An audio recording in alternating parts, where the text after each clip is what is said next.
Travel Radio, explorations into destinations around the world. Hello, I'm Patricia Lawrence. Death Valley National Park, California, is a 3.3 million acre desert preserve. Death Valley is full of extremes. Visitors can experience 120-degree heat in July and August and stand 282 feet below sea level any time of the year next to a very salty, very small lake. This Travel Radio audio journey is made possible with support from Furnace Creek Inn and Resort, an historic hotel in Death Valley National Park, on the web at furnacecreekresort.com. It's Death Valley's geographic features that cause extreme temperatures of as much as 129 degrees, recorded on July 17, 1998. Today, we find out about Death Valley's geographic history that helps to create one of the hottest places on Earth. We have driven a few miles from Furnace Creek Inn in Death Valley National Park to Zabriskie Point.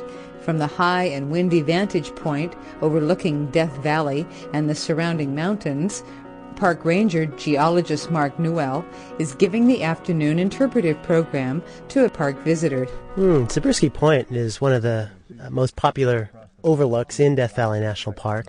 From here we have a beautiful view over the terrain known as the Badlands, which is a fairly unique part of the geology here in Death Valley. Death Valley is a mecca for geologists. Since there is a little vegetation here, the rocks are very clearly exposed, and Death Valley is quite famous for its complex geology and the mysteries associated with that. First of all, I'd like to welcome all of you here to Death Valley National Park. My name is Mark Newell. I've been working here as a park ranger naturalist now for nearly 3 years. Was attracted to Death Valley mainly because of geology. That's what my background is in. So I'd like to share with you some of the stories that the rocks of Death Valley have to tell us about how land has come to be. How many of you have been down to Badwater?